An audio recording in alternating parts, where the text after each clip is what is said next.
Hey, what's up, you guys? Welcome to our Big Brother Canada recap postseason situation happening. I'm your host, Josie, and today I'm here with Katie and Lance. But Katie, how are you doing today? I'm doing so good. How are you doing, Josie? I'm doing swell. We got a house guest here, and I'm really excited to just dive on in. I mean, I don't know if y'all can see him, but if for those who are watching visually, we have Hermon here. Hermon, how are you? Let's go! You know what it was when you signed up. It's your boy Hermon, aka Hermsy, aka you know what I did when I did it. The first player to ever dance on the block and also dance off of it. How we doing? Heck yeah. Thank you. First of all, we might ask you to do a little dance for us or something. I don't know. We were here for the dancing. We're the dancing, Hermon. We love it. We're avid dance. We're gonna start with a dance. We're gonna start with a dance. Yes. Oh, my neck. Amazing. Amazing. God. Thank you for gracing us with that. Yes. Dance. Yes. Wow. What an honor. I dance all the time. That's the problem. It's like it's in my blood. So we loved it. Well, we loved it. We're here for it. We have Lance here who's a little bit on the side, but he'll come in and say hello and ask a few questions. But aside from that, we're just gonna dive in. So our first question for you is, now that you've been out of the house for a while and have hopefully had the chance to like decompress after a few weeks of downtown, how are you feeling? Yeah, I the first week is like it's bliss, right? You come out, you get your phone, it's like dopamine, like just like all this stuff and like amazing opportunities and then all of a sudden like you start to like okay, at some point I gotta start real life and a lot of people take more time to do that. Mm-hmm. But I wanted to jump like right back in, just reintegrate. So that week 2 was really kind of tough for me because I didn't. It was just weird. You start questioning everything. Like, do I want to be a GM? Do I want to run a dealership? Mm-hmm. I still do my job like properly. Yeah, and then you get that stuff out of the way. After about a week, where did you guys go here? Disappeared on me. But after about a week, and then you're back on it. You're good to go. So I feel good now. Now I'm like back to full strength. You're back in the routine now. You feel like everything's back to kind of normal, or do you still kind of feel like there's like that residual like weirdness? I think there's going to be residual for a bit. I think I think a lot of people took their time getting back, and I'm just never like that. If I want to do something, I just say I'm going to do it and I do it. So I wanted to get back to work. I wanted to get back to as normal as possible, and I almost just went into overdrive. Like almost went too hard. Yeah. Because I think there was one night, like that third day back at work, I couldn't go to bed, like at all. Like sounds crazy, but my mind, it was just like, yeah. It was like 3 a.m. I tweeted today. I was like, I downloaded this app, this sleep app. Yeah. And I was so desperate to go to sleep. I was like playing whale noises. I paid $98 for the yearly subscription for no reason. $98. Oh my God. I got put together, but I was so desperate. It was like 3 a.m. I had to work in 4 hours. It was like terrible decision. That's the worst feeling. Yeah, I feel. So, but did the app work? Well, the app worked great. Yeah. Okay, it's worth the 98. I mean, I heard you could go on YouTube and listen to the same noises. That's what people were telling me. So that's what I was gonna say. I was gonna say, did YouTube like white noises? That stuff never crossed your mind? I was seeking professional help at 3 a.m. Oh, okay. I was like, oh, is this app must know what to do. If it's not even on a deep dive on YouTube, and all of a sudden next thing you know, it's Hermon Big Brother. Then my head's just going again. Okay, fair. Yeah. Okay, we see you. So professional help it is. Professional $98 help it is. I'm trying to still cancel that though. So yeah. Well, I know Apple subscription can play tricks on you, so be careful on that one. But we actually had an interview during the season. We had a friend of the show. I don't know if you know him personally, but Andrew from season 6. Yeah. But he's friends with Hermon.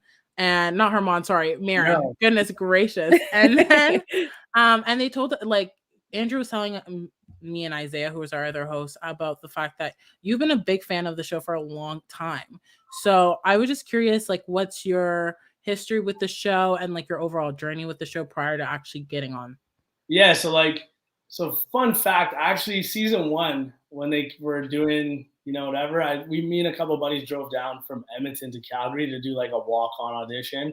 Okay. And I mean, I was 10 years ago, right? So I was like 19, 20, but yeah, it was totally, it would have been the wrong time, obviously, to be honest. But I did that, and that was like my first real taste. Like I'd watched a lot of Big Brother US. Okay. And like intermittently on and off, you watch 2 seasons, you take 2 seasons off, So then season 1, I think I watched in 2, and then I didn't watch anything until season 6 because Marin was on it. Okay. And then I watched 6. I think I watched 8. Well, whatever, 4 weeks of that. Watched 9. Yeah. I watched 9, and then I was like, I tried out for 9, made it pretty far, and then I was like, I'm just gonna try again for. So realistically, I'd say I tried out twice, but that was my relationship. It was like a love-hate. And in the earlier seasons, I really didn't think like it was as good, production-wise and just like I felt like BBUS was so much better, Okay. I never gave the Canadian one a time of day. And then like after like season like 5, 6 kind of thing, it just like whoop, like 6 was like crazy. And then it started getting better and better every season. So yeah, now it's almost like it flipped. Like the last your season of Big Brother Canada was like an all-time season. Like it was one of the most entertaining seasons of Big Brother I've ever seen. I know a lot of people feel the same way. And Big Brother Canada season 9 was also amazing. So it's almost like it flopped, and BBUS has just not been keeping up with the standard of Canada these past few seasons for sure. Yeah, I remember, I can't remember what season it was, but I think I watched like the first 4 episodes, and I was like, yeah, I can't. I'm trying to get invested, but I couldn't get it. But yeah, BB Can's doing their thing right now. I mean, for sure. They keep casting like people like me. That's right. Is in good hands. Yes, that's right. True. Katie, want to swing in your question? Yeah. So now that we know what the application process was like, what was it like entering into the house? Like, how different was it than what you had imagined? As someone who's watched the show in the past, like, was it as bright as it looks on TV? Was it like, what was the feeling in the house? Was it different than what you imagined? Like, tell us all about that experience of like getting in there and finally seeing it in person. It's like, it's brighter than you could ever imagine. It is like it's the brightest place on earth. That's like the number one thing you have to get used to first. And then it's like so bright. And then like the moment you're waiting to walk in the house, like literally my heart was beating out of my chest. Like that expression seems like so overplayed, but that ass, like my heart was like beating, the skin was expanding. I was like, yo, I'm gonna have a jammer. Like I'm 29, I can't die like this. And then it just opens. Oh shit. And then it just opens. And then it's just like everything just like rushed away. You gotta get used to like knowing when to eat. Oh, yeah. Okay. There's no time. You have no concept of time. Like, so you just like you feel hungry, but you're not sure. And then like everyone's drinking coffee for no reason. Like everyone picks up a caffeine addiction, like for no reason. Like, it's just something to do. And you're like, coffee? He's like, sure. And then you like walk and get some coffee. Like all of a sudden it's a trip for 4, and then that coffee means you can have a game talk in the pantry. Like, so just random stuff like that, or always feeling like you can't get through like a conversation. Or you also have to explain. You find yourself explaining yourself to people that walk in on you for no reason. Yeah. Like for no reason. Like, so you'd be sitting there and you'd be talking, like, let's say me and Betty are talking, and then like, I don't know, Marty walks in. Like for no reason, we turn around and we're like, hey Marty, how's it going? We were just talking about our favorite fruit. It's like, you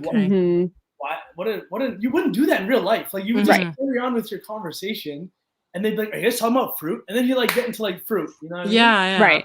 But it's like so weird that like everyone has to explain what they're talking about because they don't want to be heated up for talking game. For sure. Yeah, it's really social. Okay, well, I mean, I'm really curious about this. So week 1, like you guys get in the house, you guys play the different rounds of the HOH competition. Was your intention always to win that first HOH, or was it because of the luck of the draw with the doors that you just so happened to have HOH?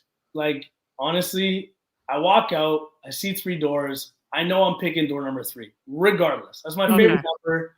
Number 3, Allen Iverson, basketball player, hooper. That's my favorite ball player. I'm picking door 3 regardless. So, we start this puzzle, and I mean, like, these guys, I don't even think they know, like, I didn't even know what they were doing. I mean, no one was even close on the puzzle. I wasn't I was trying to win the puzzle, but I looked around and I was like, there's like lines like this and people like, I thought I was doing it wrong. So anyways, I get the puzzle thing right.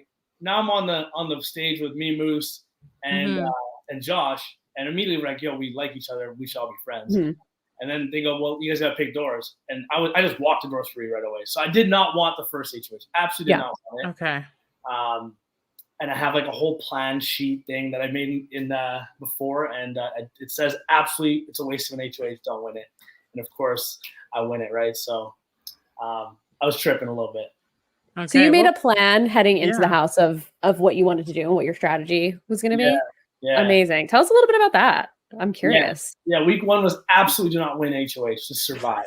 That was like so clear. Do not win. It's a waste. Da da da da. So then I was like, week 2, my plan was to like kind of showmance possibly. Mm-hmm. Okay. Or and by week 3, so like 2-3, form a big alliance. Like that was my first 3 weeks, right? So then as soon as I won HOH, win HOH week 2 also was my 2 or 3.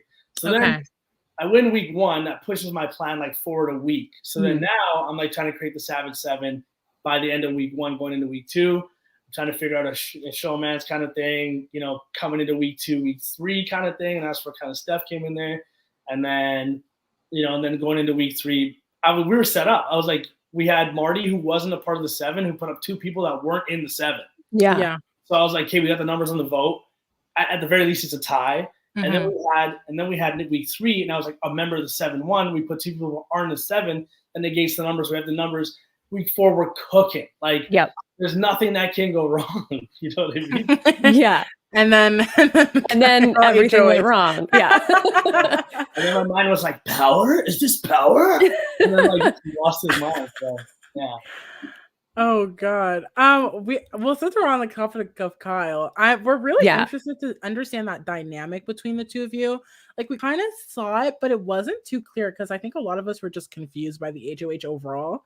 And I was curious if you can dive in a little bit more on at least your perspective on that relationship from like start to where it ended. Yeah. So like when we were gonna make the 7, there was basically, me and Moose were talking about it. I want to make a big alliance. I'm like, who do you think we should do? And he's like, me. He said him, and he really wanted T and Summer in the alliance, right? I wasn't really talking to T and Summer at that point. And then I was like, well, I really want Gino and Kyle. Like, I really like Kyle. This is my guy. I got good vibes from him. He's so funny. Like, the guy's hilarious, honestly. Doesn't get enough credit on the show for it. He's funny. But so I'm like, okay, that's 3, that's 6. And who's the other person? News. I'm sure I'm missing someone. Anyways, was it Josh? Did we say it was Josh? Oh yeah, Josh. So it said Moose said Josh. He wanted Josh, and we like Josh from the HOH thing. Fast forward, right? So I vouched for Kyle to be in the 7, right? Yeah, they weren't feeling Kyle as much, and Moose knows Kyle. I didn't know that. Yeah, we should not put Kyle in this alliance, and he's saying that because he wanted a big alliance with me on this side, and Kyle could have with one another one. On the other side. They could have, right? So, and I was like, nope, Kyle's in this thing, whatever. So fast forward, but and he was my bedmate week 2 because Marty was his bedmate week 1. Then me and Marty swapped. It was me and Kyle. So like we'd like just been hanging out all week, just cracking jokes before bed. So it's love going into week 3. Like he wins, I'm happier than can be. So that's why it's a shock to my system when like our world starts exploding. Like I'm like, bro. We shared, you start to get weird. We shared a bed. It's like, bro, it's like I laid my head next to where you know what I mean? It's like I'm just so confused how we got it. So that's the dynamic going into week 3, right? And then it just became like violence, like in my heart. It was just violence. I was like, and with every decision I bought in. It's better for the team. It's better for the crew. Let's not expose the 7. That was like numbers are power. Let's just keep it together. Everyone else, like T, Summer, Josh, everyone's like, yo, fuck this kid. Like, we're done. Yeah. And I'm like glue trying to hold everyone together. Yeah. Yeah. And then finally, like, Josh was the last straw, right? Because Josh was also in the 7 and someone I wanted to really work with. And then it was just like, at all costs, like that's why it was the first unanimous vote of season week 4. At all costs, he had to go. Because it was so maniacal the whole week. Yeah, I feel like when we were watching, it was, you know, kind of like you were saying, everybody was kind of like over it at one point, but it felt like you more than anybody were trying to be like, okay, I can go along with this, but like this doesn't really make sense. But like this kid's doing something that doesn't really make sense to me, but he's in the alliance, so we have to go for it. But then we saw you in the backyard kind of like talking to yourself. I think they put it on the show too. It was on the feeds. And I feel like you were like all of us in that moment when you were just like, this 23-year-old kid, like I'm not the one. And we were like, this is our guy, Hermon, because like it just felt like that was your breaking point. And it was just kind of, it was just encapsulated the chaos of that week so perfectly. It's funny too, because that self-talk, like everyone says, like, I remember I got out and Arisa was like, yo, you like the camera talk like that. And I was like, what does that mean? Like camera talk? Yeah. For me, it doesn't, that was like a coping mechanism. I'm like, yeah, if I talk this out, I don't black out on somebody in the house. Like that's like the two, you know, so I'd rather talk out the way I'm feeling. And I guess it made good TV, but there was, the funny thing was when he said Josh, I basically told Josh, yo, you're safe. I'll do whatever I can. I'll put my life on the line to save you in this week. If I got pissed, also Josh didn't want to save me week 6. But let's not go there yet. I was like, that was, you know, I really wanted to make sure Josh was protected. So I was under the impression, because Kyle felt so strongly, and Gino, that they had Jess and they had Kevin, right? Yeah. Locked. So I'm like, and Helena was the decider. So I told everyone basically, I'm voting to keep Josh, unless anyone finds out about this plan, because then the boys would find out, and then I'd be in trouble. So the plan was it was going to be 6-5 in my head. It was a 6-5 vote. Helena was going to jump on you know on the other side there with us, and then it would have been 6-5. I was going to blame the flip vote on Kevin and then play both sides still, like because Kevin was doing what I was doing that week. That's why I didn't trust him. We were both playing both sides. You know, but so we couldn't trust each other because we knew we were all in the same conversations, and the same alliances. So like it was, I mean, there was a lot we could have done a lot, but I was like, he has to go. I'm blaming him for the flip, and then it's 9-2. So then you're like, I'm fucked. You know, it's like it's all out for a bit. You're like, yeah, we're fucked. And then you got Marty faking like he didn't vote. So there was a lot. There was a lot. Speaking of Marty, I feel like you're one of the only people who had HOH and didn't have what we coin HOH-itis, like that sense of like power and kind of like not thinking ahead, but doing self-gratification, I guess. Yeah. So I'm so curious how you felt about Marty's HOHs, because honestly, every time that we watched or looked at updates, we were so confused. I can't even imagine being in that game and that mindset of a Marty HOH. Like how did you cope with that? How did you go through that? Especially his second HOH. Yeah, like so he promised, he told me like if I keep him safe, he's an old guy, right? Like that all this stuff. If I keep him safe, I don't touch the block at all week 2, right? Of course, then he wins. Right after he wins the comp, he goes, my guy, kick your feet up, right? Week 2. Kick your feet up. Not the origin story. Goodness gracious. That's where that starts, right? Kick your feet up. He hits me with it, and I'm like, okay, no problem. My feet are kicked. That's why I wasn't even on any episodes week 2, because the boy wasn't playing the game. I was like trying to play low key, whatever. Yeah. So that week, very clean. But he also told Steph that he made like a deal with her on like, you know, the last little bit there. So he really wanted to go after Steph, but he told her about the deal. And now that's early on in the game, he was playing an honorable game, right? Wanted to follow his deals and whatever, right? Early. So then so he decides not to do it. Really wanted to, doesn't do it, puts Jace up, Jace wins, right? You guys know that. So that's fine, week 2. Then my week, at this point, he's completely corrupted, right? Yeah. At this point, he's like malfunctioning. So at this point, he wins. And I'm like, okay. And before the comp, like the week prior, he tells me he put up Summer and Betty. Like we're trying to gain trust with each other. And he tells me to put Summer and Betty if he wins. And I go, well, if I win, I put on Kevin and Helena, right? I'm trying to build some trust here. That conversation was to go nowhere. So then he wins. Oh, and then we say we're safe. 100%. You win, I'm safe, vice versa. So, and he pulls me aside before the red light, green light, confirms it again. Confirms it. Then goes out. We're final 3, me, Josh, and him. Josh is my final 2. I got this 1 week deal with Marty. I'm like, this isn't that bad at all. I feel great. So then he goes, wins, you know, then gets so easily manipulated by Kevin and Helena, tells Summer that he told me he was going to put her and Betty up. And then Summer got mad at me because I didn't tell her that he was going to put her up. He wasn't in power. I was trying to build trust with this guy. And if I really thought her game was in danger, I would have told her, right? So he used his own information that he told me in an effort to gain trust against me. And then all of a sudden, Summer's like, I don't know if I can trust you. And I'm like, oh, man, he did me so dirty. Like, and then he backdoors me, right? And then I was like, so at this point, and I know I'm like, this isn't just you. Like, no way you came up with this by yourself. You know? Obviously, people were pushing. It was Kevin and Alina and other people for sure. But, you know, I felt like Kevin was the big pusher behind it. So at that point in the game, the backstabs had happened. He finished me off with another one there, paused, and then it was good. The backstabs were complete, and I was out of the house. So yeah. Yeah, it felt like from the beginning of the season. I mean, obviously, even as you're telling us now, like you came in with a plan, you wanted to have this big alliance and kind of like keep it going throughout. It felt like you were the only one who wanted that structure. Like, how frustrating for you, if you could even put into words, like how frustrating it was to go week by week with like.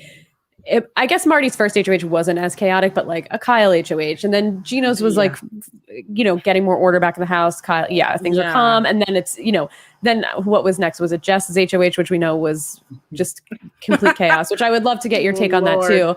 And then I guess what was it after that? Marty or the chain of safety, and then I don't know, was it Marty after that? But tell me like what was going through your head as you were you had this. I mean, it's a winning strategy. We've seen it. Make a big alliance, win comps, get to the end, and you can compound and win. Like that's the formula.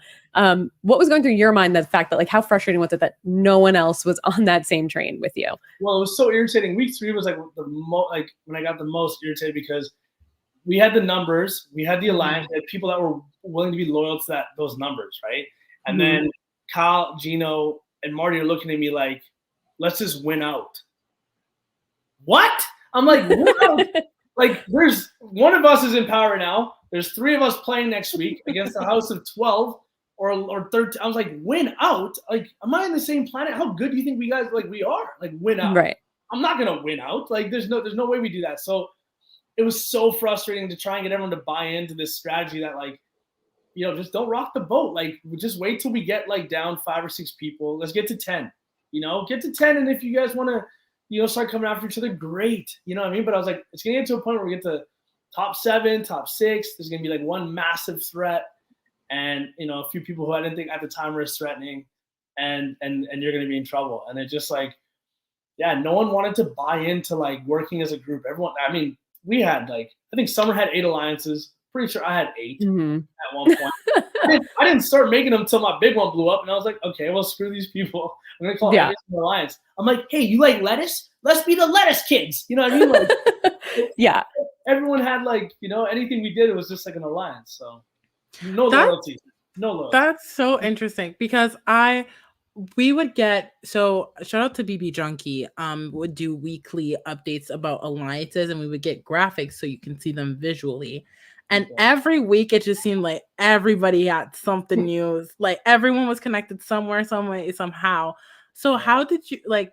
I know that obviously the Savage 7 was the ideal goal, but moving from that point, what was like the main alliance that you were trying to work with, or at least move forward with all the chaos of these moving parts of like moving votes and alliances left, right, and center?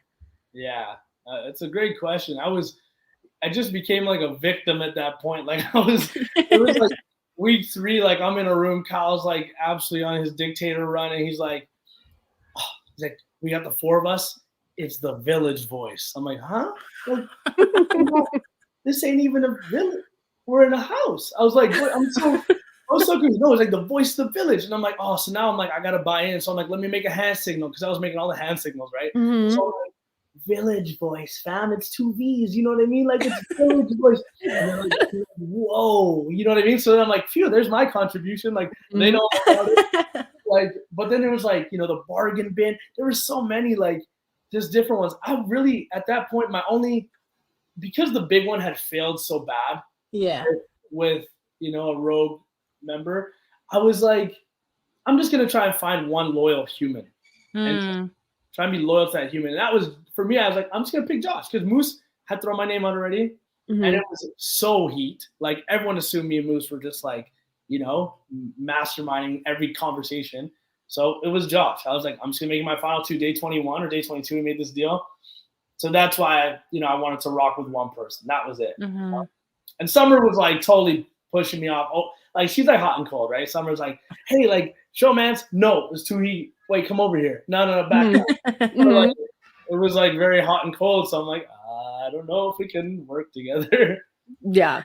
It's funny that you mentioned the hand signals because I remember there was one week, like a live eviction, and everyone was coming in and throwing hand signals, and I could not tell you any of them. Like I was like, what alliance is this now? Like it was so confusing. I was like, it was like everybody was doing something different, and we were all watching like, what is going on? And like, hey, they just be throwing up signs now. Yeah, I'm hoping it's for family. Like I know it's a 2 to 90 show. This ain't gang signal. Like we had. Because there was one the retreat, right? So me, Gino, Kyle, Jace, and Steph, right? So that was like, but we were, at that point, we were just kind of using everyone for numbers, right? So like I was aligned with 9 people. There was only 14. I'm like, we're in trouble. There's too many people. So this was the signal, right? It was like, we're sitting pretty. Kyle came up with that. God bless his soul. So like, we're sitting pretty, right? So then it was like, okay, so there's that signal. Then I was like, we came up with the true few to try and get Helena's vote to save Josh. That was my thinking. She was going to vote Josh to stay the whole time. I didn't know. So I'm like, Drew Few. Like, that's TF. You know what I mean? I'm like, look at that. That's an F, that's a T. See what's going on there? Okay. Like, you got to hire me for this shit. So there's a 7, there's a 7. There's a lot of stuff, but that was like, there was a lot of signals, right? And then there was the ghost. I didn't know that. Like, there was lots of hand signals. Like sign language. Yeah. That was fun to watch. We were always like wondering what we were going to see when you guys were voting people out. No one knew what was happening. Yeah. I want to talk a little bit about week 5. That's Tanisha's eviction. What was your state of mind going on from that point? Because I feel like at the end, we kind of saw you, Moose, Tanisha, Summer, and Josh come together. But it felt like at that point, prior to that point, you guys were kind of all over the place and not together. So what do you think really unified that and pushed that together? Was it that specific week and it just so happened that Tanisha left? Or what do you think that really was? Yeah, like, it was tough because we were really loyal to T, Summer, Moose, and Josh. I felt like that was like something, and Betty too as well. We wanted that to stick together, but it became more and more clear that like they, a lot of girls weren't like trusting Moose. They felt like he was talking too much. He kept calling like Helena and Betty numbers and stuff, and then they didn't like that. So I don't know, just like with the way, and then he was on the block beside T, so he was campaigning against T, and it was just like really difficult. Like, and Moose is a softie, like he's a good kid, but like he just like, he cries and stuff. But and he was just like so emotional about like campaigning against T. And she was too, and then it would just put everyone in such like a tough spot. Me and Josh were like, so destroyed over trying to pick who to stay, and then we just felt like we were obligated to keep T, which was like tough, for Moose because that's our boy too. So then like after all that was done, it was just complete. Felt like such a weight was off our shoulders, and like we just like all embraced. And it's like, come here, squad, and then everyone's like, yo, there's a squad alliance. We're like, whoa. Like, we didn't. Squad alliance. We just call it, we're just a squad. So yeah, that was, I think it was, I guess, I don't know. I always tangent when you ask me questions, but there was, I think it just made us all feel like really like close. We'd gone through like this trauma together, this week of trauma, and she got like kind of not I guess kind of blindsided. She wasn't really the target. Then it switched all of a sudden. And, I went in when I won safety POV. I basically went into Jess's HOH. I was like, I'll make you a deal. Because they had come and talked to me after POV, and I said, yo, I'm not coming after you next week. I want to go after floaters, right? I'm like, so you got like 90% safety with me next week. And Jess like, oh my God, I can't believe it. That's incredible. So then I went in the next morning, and I was like, listen, if you want it to be 100%, don't put T up on the block. You can put up Helena or Kevin or who else I say. And I was like, and I will fight for you 100% next week to stay, no matter what. And anyone who puts you up will be an act of war against me. And I'll profess that. Like, I'll proclaim that. I'll make that very clear. Like, but I just need you to keep T off the block this week, right? If Moose is the target, it shouldn't matter who goes up next to Moose. Right? So let's make sure Moose goes home. So I was hoping that, like, by trying to, be like, hey, listen, we've been enemies the whole game. No one will see this coming. Trust me, I promise. And I would have done it. I would have definitely kept us safe. But I was like, if you just do me this solid and put Kevin up or put Helena up, then I would have flipped everybody on Kevin or Helena, and we would have kept it running. But I still would have kept Jess safe, right? So right. Jess was like, I'm just gonna do what's best for my game. I'm like, bet. I'm like, it's on. You're the target. Like, you know. So and then they went home in the chain of safety, and I was like, blessings. That's why we were so excited. Like, you know, like, you know, the whole dancing thing, because they got mad at me in the house, like, that was rude. I'm like, bruh, I dance like when I poo. Like, what are you talking about? Yeah. I want to talk to you a little bit about that, because this week was, just as like a fan of the show and in general, and as people that were rooting for you and for Moose, like, this week was tough because we felt like you guys were just being like lighthearted and fun and like taking it in stride. And then obviously this like Dancing on the Block came in, and like, we don't have to go too deep into the ET Canada stuff, but we saw that interview and we heard about the interview and they were saying that you guys were bullied. I mean, like, that was kind of wild. Like, were you like totally shocked by Jess's reaction to how you guys approached the block and dealt with that nomination ceremony? Yeah, like, and Jess thought that we did that because we got the heads up. And I'm like, no, like, this was like a planned thing. I sat there, literally, I had got my lubes on. I'm sitting there and I'm like, okay. I'm like, yo, these are nice. I'm like, oh, I should just dance to the block. I was like, that'd be so cool. Like, I was like, if I get picked, I was like, I'm going to crip walk. And I was like, no, I'm going to crease them. I was like, I'm going to crease the shoes. So I'm not going to crip walk. I was like, I'll just do a little twist thing that I do. That was like, that's like the depth of my thought process. You know what I mean? It wasn't like, I was like, oh man, like, I cannot wait to like ruin their ceremony. So then my name got called. I was like, you know what I mean? I hit him with the dance. Like, it's a very, you know, fun, like, lighthearted thing to do. Like, it's not like I flipped them the bird and was like, you know, change your mind. Like, this is a stupid decision. Like, no, I just danced and went on the block, bro. Like, you know, I can be upset or I can just be happy about it. It's like everyone's mad because I wasn't like cheesed and like you know, upset. It's like, you know, allow me to live my life. I wasn't even thinking about anything other than POV, like locked in. Didn't talk to anyone for 24 hours. So I was just ultra focused. I don't know, hard to explain, but that's what's I was like, beast terms. I'm sitting there studying the wall, trying to prepare for any comp that's coming, and you're trying to tell me all this stuff, and I was like, I'm already locked in. I'm good. Don't bug me.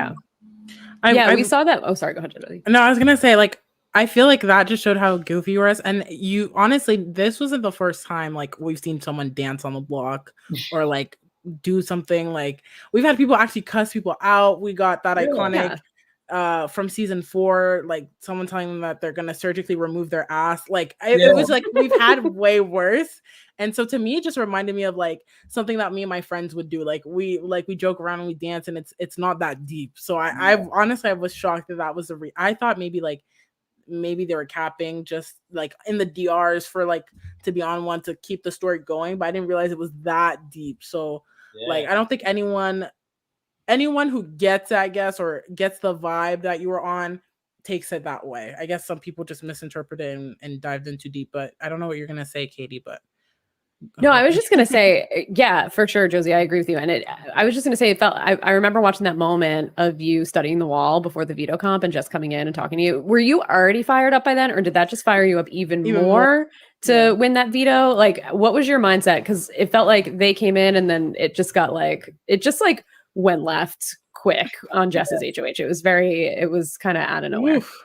All you have is your thoughts, right? So, and I've got acronyms. Like, I could tell you that whole wall to like from like $1,000 to like $50. I still have it memorized, right? Like, I was locked in on preparing. I'm like, if this comes up, I got it. And then it's like, hey, do you have a second to chat? You're like, yeah, you know, and then like, you know, and you're like, wait, I just interrupted what I was doing. It's like just everything, just like the audacity of it hits you, right? Like, I was locked in. I was good. Like, why did that happen? Like, and then, so I was already geeked up. Like, I was like shaking, right? But it was good energy. It was like beast, and I was like ready to play. It wasn't. And then when I got that, it just pushed me right over. I was like, what the fuck?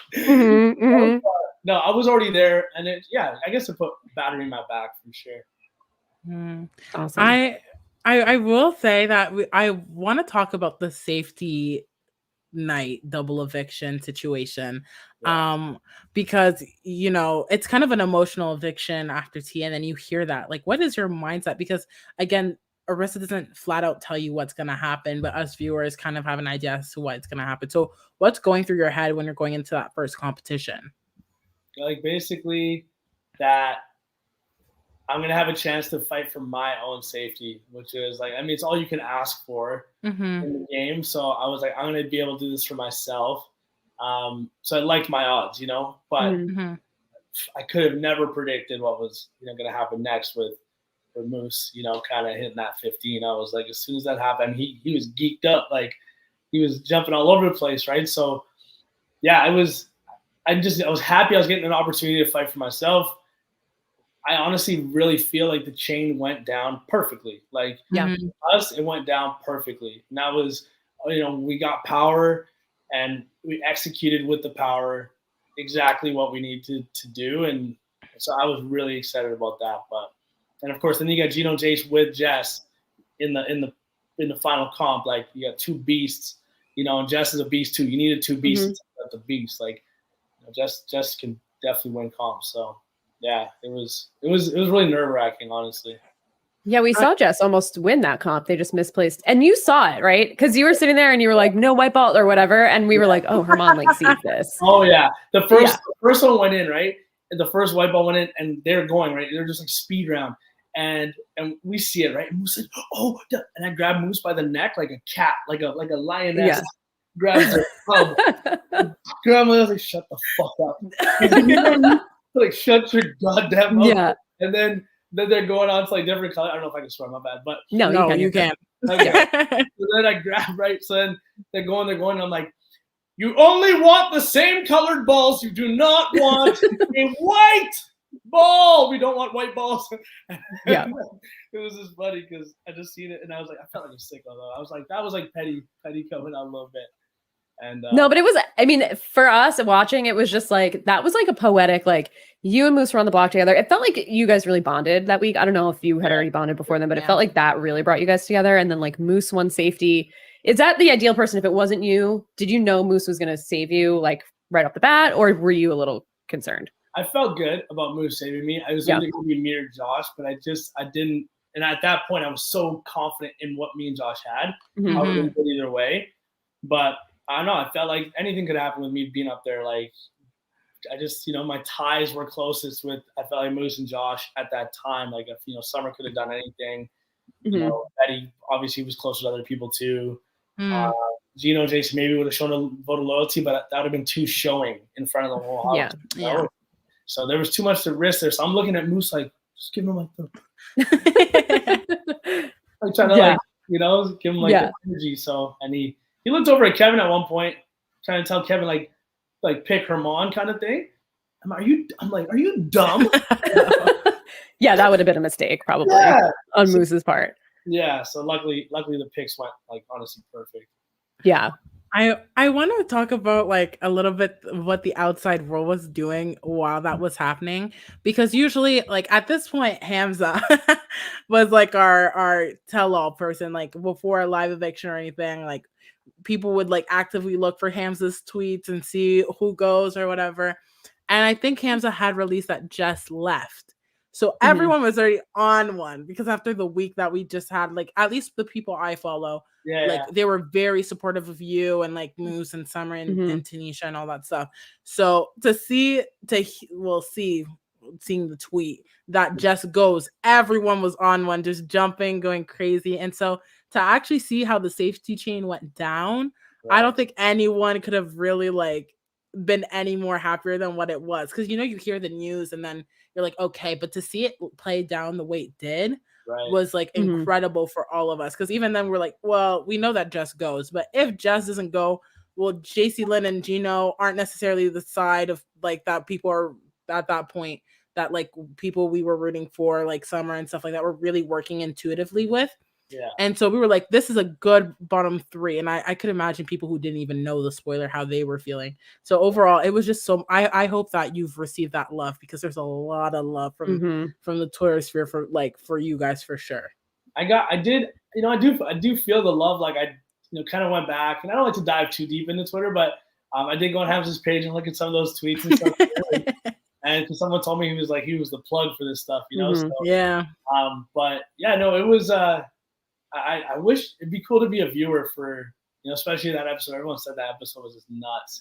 And just after the week, yeah, you're right. After that week, the way it's set up too, you're like, is this scripted? You almost got to be like, there's no way they come off the block, Moose wins, we're the first 2 pick, and then Jess ends up in the bottom, 3. It's like, yeah, it's just that's how the season was though. Like this stuff, you're like, no, it's gonna happen, right? And then it happens. We're in the house, like, shut up. Like even for us, we're like, come on, how did that happen? How did they win? Yeah. That is definitely what it was like watching season in a row. You're like, come on. Yeah. For the Target to win 5 weeks in a row, that was just wild for us to watch. And then just to kind of like cap it off with that safety chain, or chain of safety, whatever, episode was just wild. Were you ever, well, I guess this is for the deadline, but were you ever in the mindset of evicting Gino that night? Because we know there was some conversation. Yes. How were you ever considering it? Because it would have been that for all of us, we were like, oh, we want to see Jess go. But this is a really good opportunity to get Gino out of this house. Yeah. It would have been a big, big boy move. But I was so fired up with what just happened with T. There was no way we were gonna miss this shot again. Like I took the shot first week. Yep. And one of my speech in POV speech too, and I talked to them, you don't get to see it, but I was like, basically I'd say it's a tie. It's 1-1, because I put them up, they took themselves out of us, right? And then I was like, it's a tie, it's 1-1. I was like, but it's big brother. No one likes to draw. Someone's gonna have to win eventually. And that was literally week 5. That was at POV. So then I was like, I felt like, 2-1. You know what I mean? Like I got the win, but I wasn't a part of that conversation. They know how close I was with Gino. They know that when Gino and Jace were in that bottom 3, I grabbed Gino and told him, I was like, bro, you have to win. You're staying 100%. Like I reassured him, grabbed Jace by herself and told her the same thing and like reassured her that was the plan, right? So I wanted them to understand that it wasn't anything to do with them. They should be looking at Marty and looking at Kevin and why they didn't pick them and all that stuff. So I never thought about taking. I'm pretty sure I yelled. I'm pretty sure they heard me yell Jess's name from the fucking. Yeah. Right. Makes sense.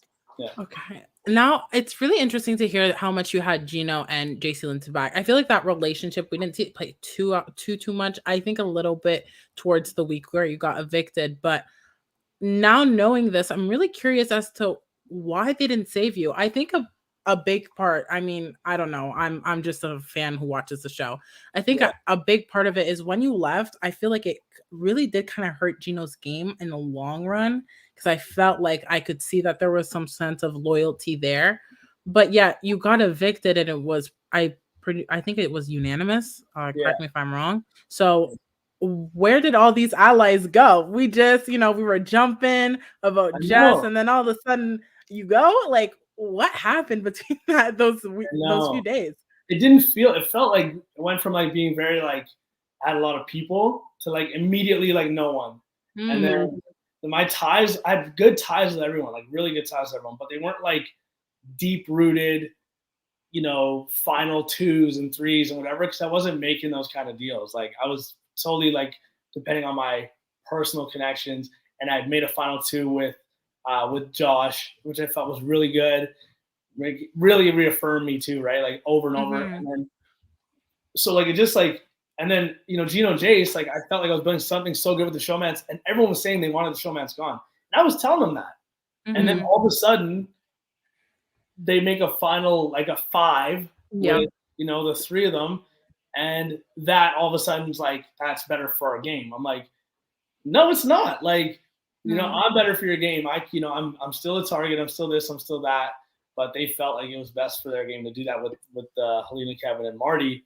So at that point, I was the target of those 3 people. Right? It wasn't going to happen. It was frustrating because I thought I was a lot closer with them. And we honestly spent a lot of time working on them, like talking to them and like just hanging out and just being like me. You have a lot of things in common. Jace is like, it's impossible not to get along with Jace.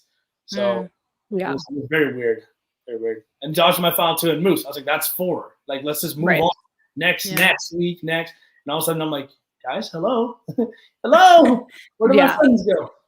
Yeah, that was an interesting week. And again, it just feels like you kind of played this part while you're in the house as like the voice of reason, because it just felt like every day things were changing. Even the week that I think you went home, there was a lot of talk of a flip and then not a flip and then a flip. It just felt like everything was constantly moving. Like, how did you feel like you could like, were you hoping to like just have more straightforward? Obviously you probably were, but like, how did you operate in that chaos? Like, what was going through your mind when it was just like constant chaos? Oh man, I always tried to be the voice of reason. Like I always tried to reassure people not to get too emotional and not to. A lot of people were playing for like we were in week 4 and people were playing for week 9. Like I was like, guys, like, or even when I left, when I was gonna leave that week, they're like, well, I think it's probably that time of the game we start taking out targets. I'm like, yo, there's 8 other people you have to get out. 8. I was like, let me help you take those people. You have to win comps to get out 8 people. Like, what do you think this is? You're gonna win. You only play once every 2 weeks if you win. So I feel like people just lost sight of that. And I kept trying to remind them, like, it's too early. It's gonna be way too hard to get you out later. It's way too hard to get you later. I'm like, there are people you still have to get out of this house. And like, then people just started winning at the end, right? Like you go down to 7 people. All of a sudden, Josh is getting his HOH. Yeah, gets her HOH. Yeah. Like, Helena gets her POV. Like, you let people play it, and like enough times, they're gonna win. And like, I was like, these are people, and these aren't maybe people that were best for their games to win. I'm talking about the Snowmans, for instance, right? So I just felt like if I stuck around long enough to help them take these targets out, then I could have done a lot of their dirty work for people, maybe built closer connections and stuff like that. So for sure, maybe in All Stars I'll come up with a better strategy if I make it. We hope to see you. Yeah, we want on All Stars. We'll start that petition. Yeah. Well, now we can talk a little bit about jury, because this is where we kind of like lose sight of what's going on. And this was like a conversation we had throughout the season where it's like, we go in and we know what's in the house, and then we get to the point where we see like these little jury segments and we see you guys rooting for people we wouldn't expect. We're like, what happened for that switch to happen? Like, put some feeds up in there. I don't know, just let us know what's going on. Like, give us a recap of what's happening in jury, make it an online exclusive. I don't know, just give it to us, because it don't make no sense. So what surprised you the most? I think honestly, I think the Helena reception was one big thing for me, because from the start, when we were drafting for the season, I said that Helena just gives me someone who's going to play the background and like not be there and like will vote in the middle. And it kind of reminded me potentially of Paris. You watch season 6. So I was like, that has potential.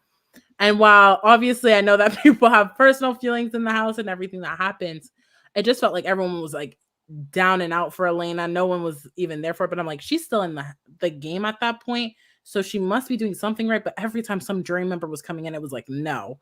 So it was really interesting to see that. Also, like the Kevin reception and the Josh perception as well.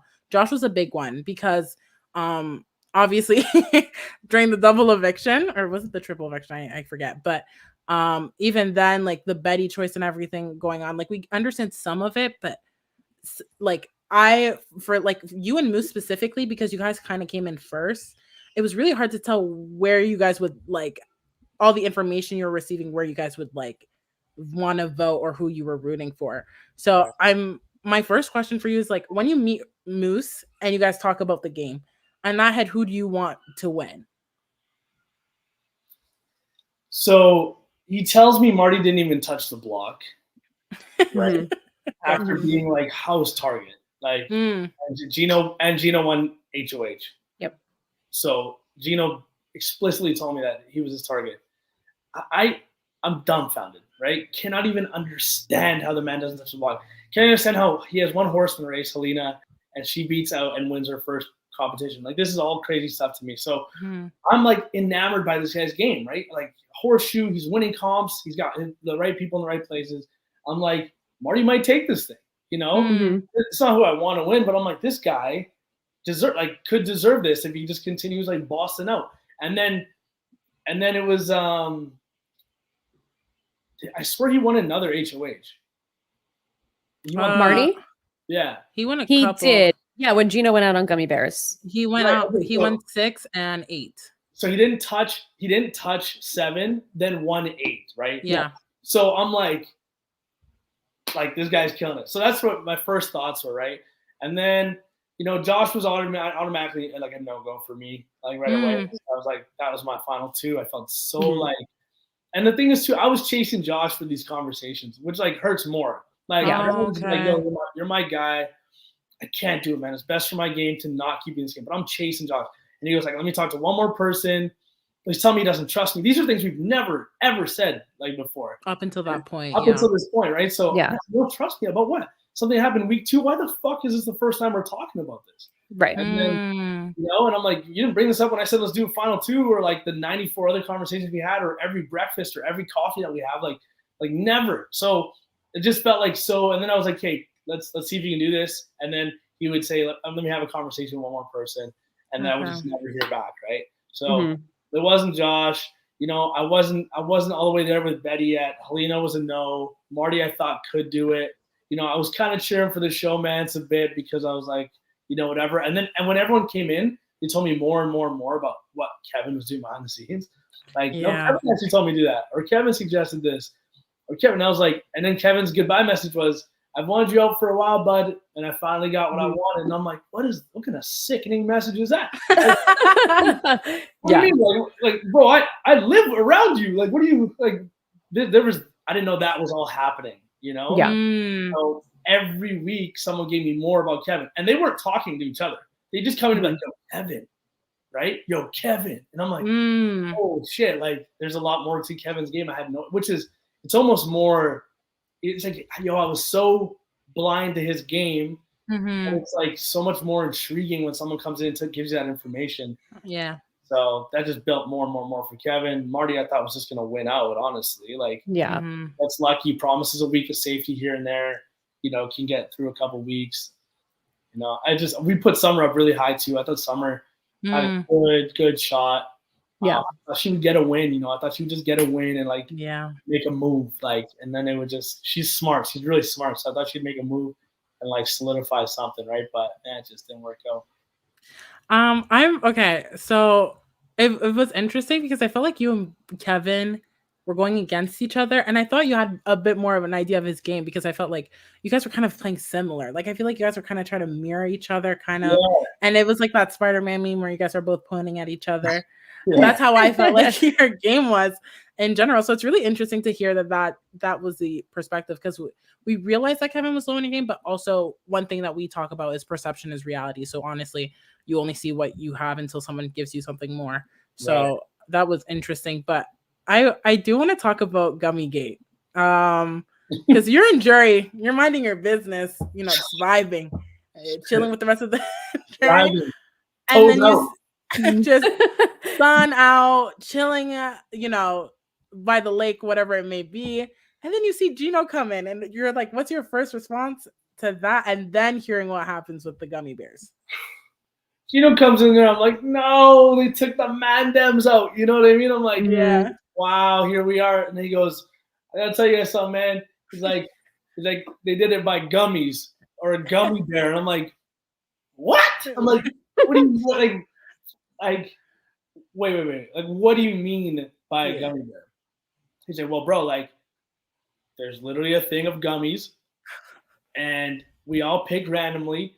And he tells me I can put my gummy bear in there or I can keep it out because he's already done me dirty so many times. And I'm like, bro, I lost count. So I'm like, Gino goes, well, I decide, I'm a team player. I'm going to do it. Your life is on the line, $100,000. I've already given Gino the hardest time about this. Yeah. So I feel comfortable saying this, but I'm like, Gino, you should have just eaten the gummy, spat it out, picked it up, and eaten it again. Like, there's no way that gummy bear goes back in that thing. Like, no way. Yeah. Right? And I just cannot believe what I'm hearing. So, and then I'm hearing all this stuff, and I'm like, Marty is the GOAT. Like, this guy doesn't give a fuck. Like, yeah. And I mean, he's just like, Gino, come here. Hey, Gino. You want dessert? Here's a gummy. You know what I mean? Like, it was just out of control. So I was like, this man is bold. He's making moves. He's unpredictable. He's unstable.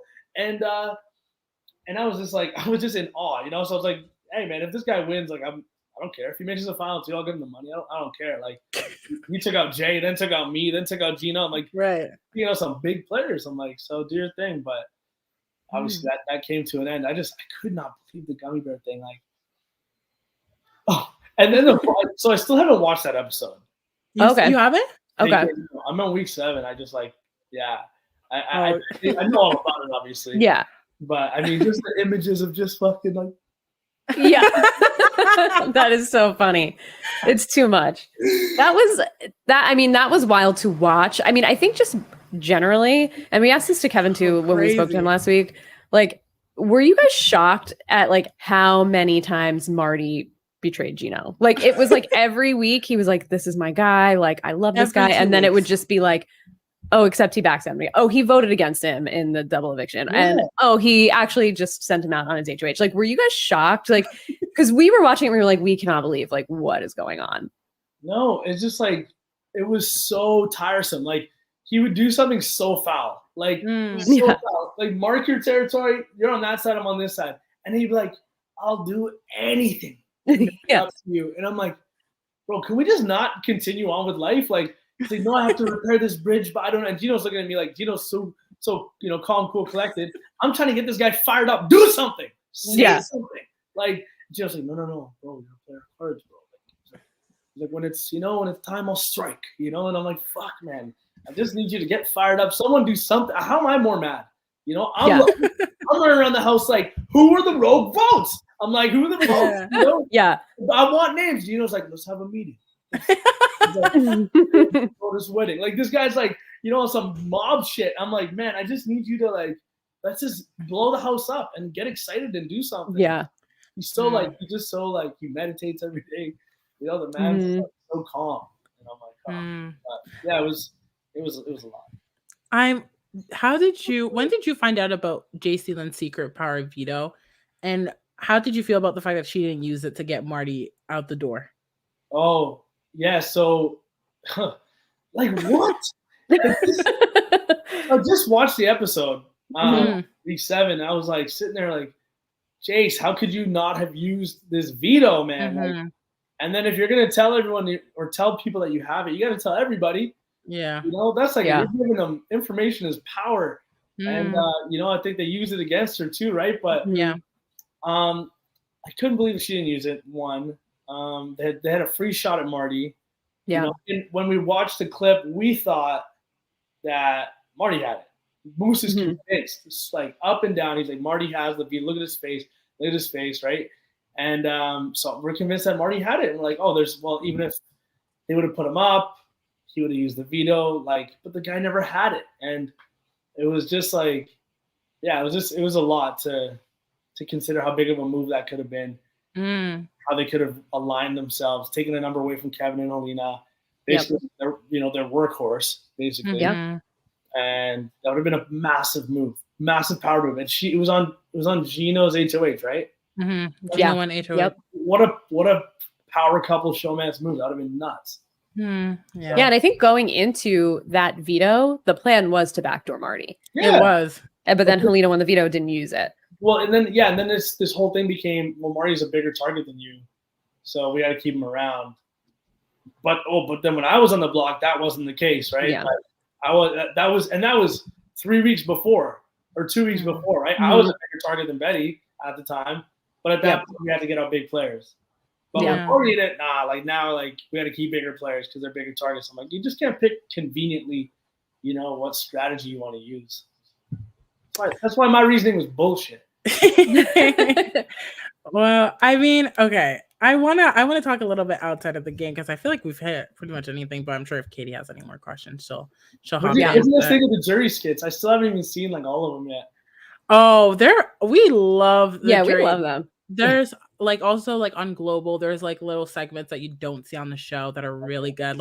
There was a moment you and Summer had done some jokes and stuff, and it was on Global, and no one else thought if you didn't go on there, but they're fun and they're fun and they're a good time. But I want to talk a bit about preseason, okay? Because we talked a little bit about it, but I want to talk about it. So obviously, a lot of us draft our Big Brother Canada picks, and you don't have much to go off of. But what was great is that when we did our draft, we got to see intro videos, and yours, I must say, was out of this world.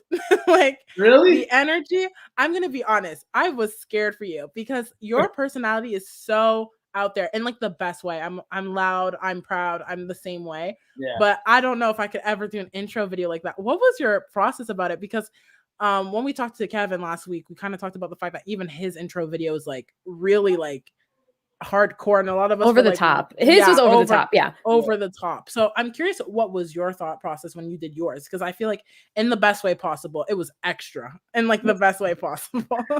You know, it's like I was just like, you know, like show your city. I'm like, okay, blessed. Like, let's go to some spots. I like to dance, so I was like, let's just like dance towards the camera a couple times. And like the thought process really was just like, let me just show my city a little bit, go to the 9 sign, and just do it big. Like, I want to show them, you know, nice spots, and this is what I do, and I'd like to, you know. And they did all the extra stuff. I mean, I was like, I like to enjoy my time off. Like, shit. I was like, I work hard, you know, and they just work hard. Self-made.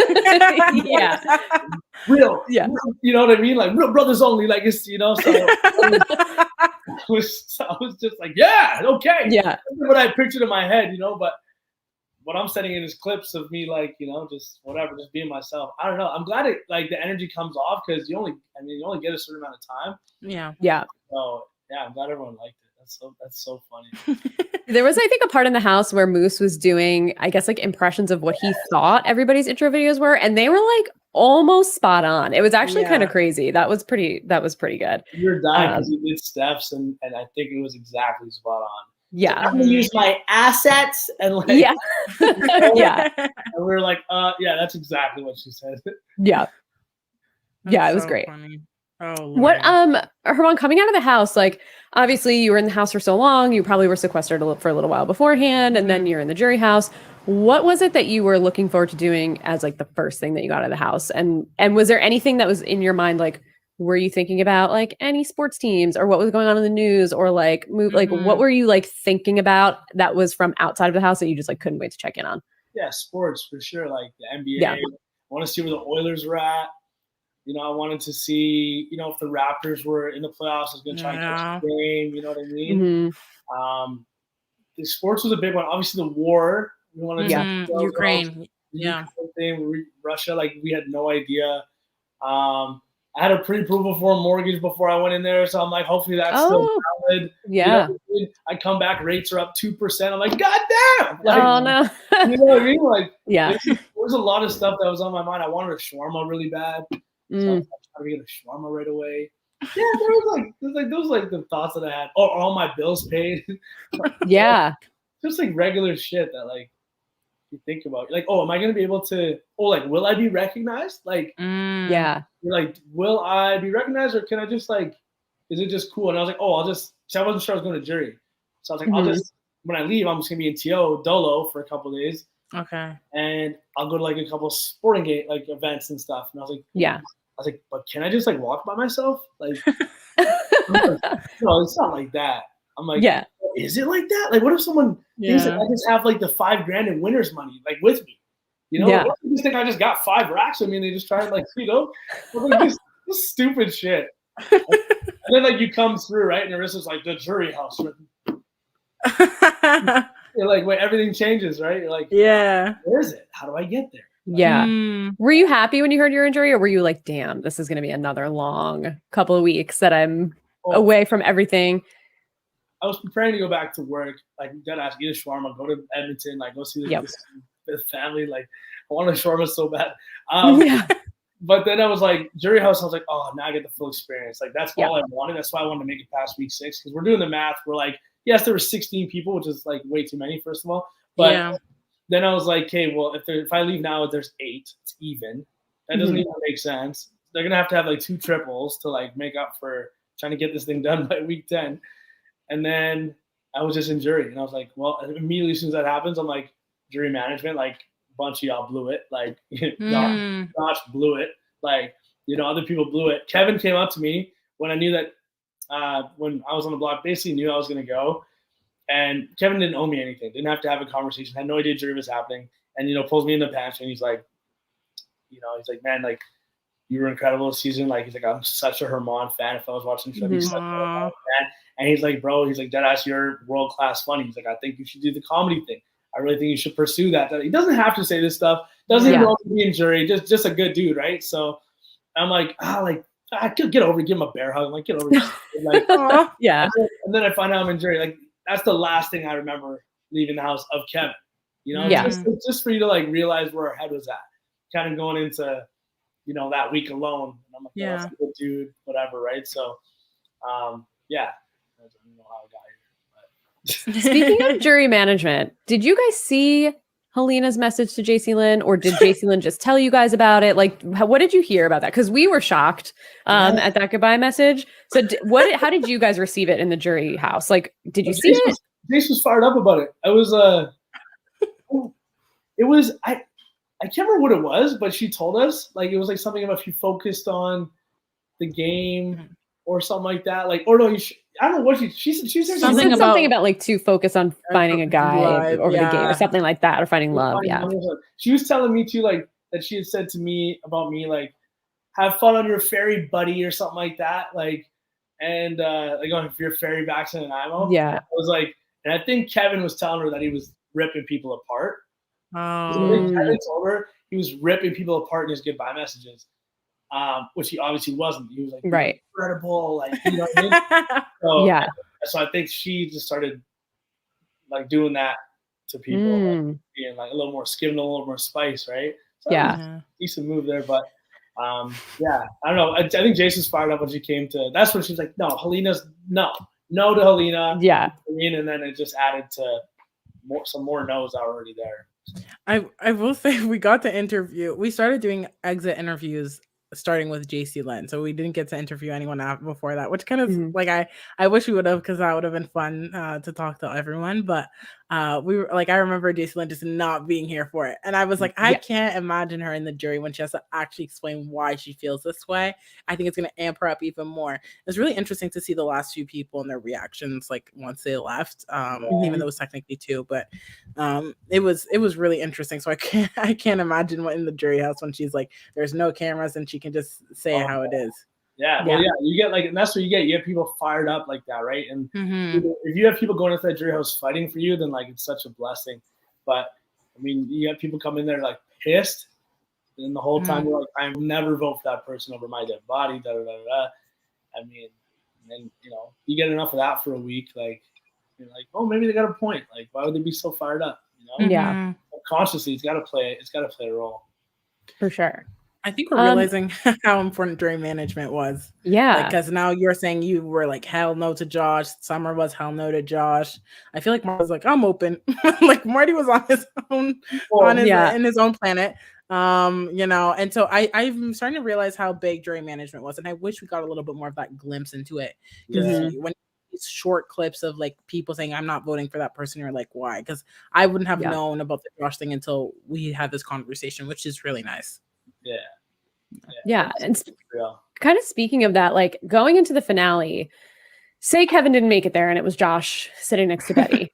What would that have looked like for you guys? Like, where would your vote have gone? Would it have gone to Josh or would you have voted for Betty to win? It would have been Betty. Yeah. Yeah, I really think it would have been a 4-4, and I think Canada would have split it. And I think with how popular Betty is, I think Canada would have given it a 5-4. Yeah. I think it was that's what we were thinking. We were shocked. 100K mistake for a 100K decision, anyways, for sure. Yeah, were you guys as shocked to see Josh take Kevin as we were? Because we were like, we couldn't believe it.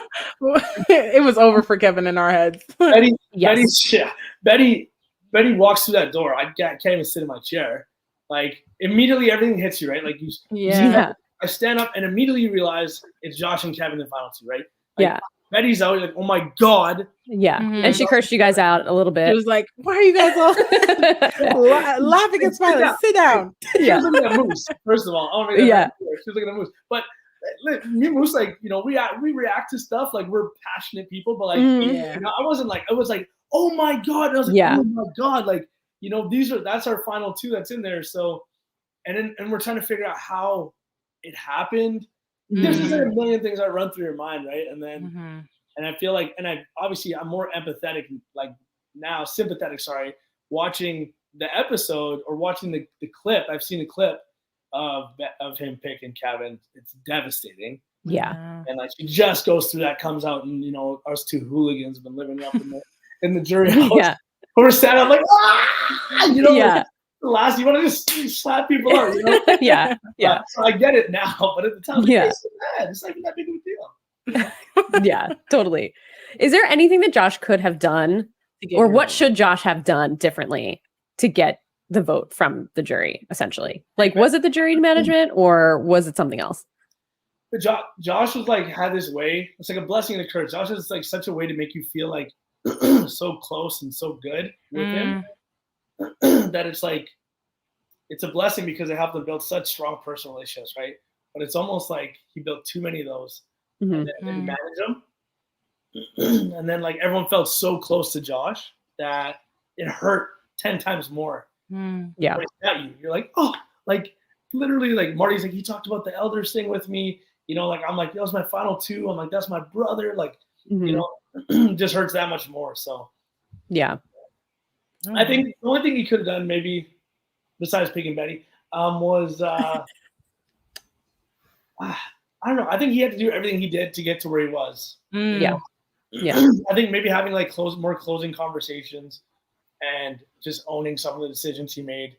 Be like, sorry, I have to do this for my game. Please understand it's a game. Even having that instead of just like leave and have their mind fester on like why. Yeah. And then you think the worst, obviously. Yeah, for sure. For sure. Awesome. Hermon, would you go back? If they did All Stars, would you do it again? We want you back. I'll say that right now. We do. I would, thank you. I would definitely go back. I'm back in the gym. I'm going to try to come back diced, So yeah. Time to have an All Stars, I'm hoping I'm in better shape and we'll just be, maybe I'll do a little better in the ring comp, the little green light 2.0. You know what it'll be? It'll be green. It'll go red, then green, then red. Oh, okay. Off the platform. Then you're fucked, right? Well, yeah. Okay. Yeah. That's just my suggestion, but I'll go. I'd do it. Yeah. Okay. Awesome. Love that.